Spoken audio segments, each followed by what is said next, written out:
Exercise 5.3, question number 13. Find the intercepts.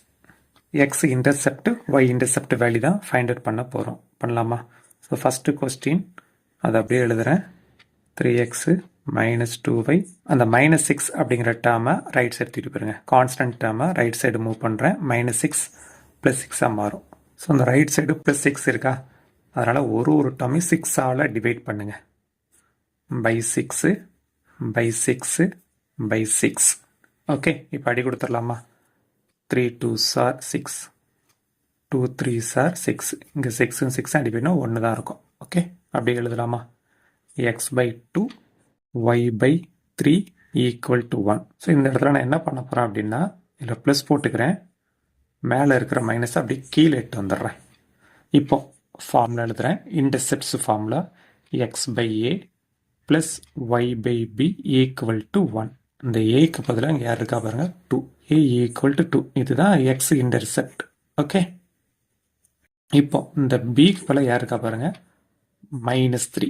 அப்போ b equal to -3. இதுதான் y intercepts. Okay, இப்போ second subdivision போலாமா?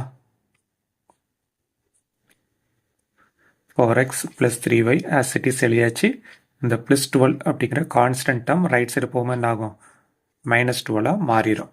Okay, இப்போ ரைட் சைடு என்ன இருக்குது, -12. அப்போ ஒரு டேர்மையும் -12 divide பண்ணிடுவோமா? 4 3s are 12, 3 4s are 12, 12 12 அடி பேரும் 1, மைனஸ் மைனஸும் கட் ஆயிரும். ஓகே, அப்போ ரிமைனிங் அப்படி எழுதுவோம். x by -3 plus y by -4 equal to 1. இது கீழே அப்படியே formula எழுதிடுறேன். x by a plus y by b equal to 1. இதான் இன்டர்செப்ட்ஸ்க்கான ஃபார்முலா. ஓகே, இப்போ இந்த ஏக்கு பதிலாக இங்கே யார் இருக்கா பாருங்க, -3. இதான் x இன்டர்செப்ட். இந்த பிக்கு பதிலாக இங்கே யார் இருக்கா அப்படின்னா -4. இதுதான் y இன்டர்செப்ட்ஸ். கிளியராமா? அவ்வளோதான் இந்த சம்.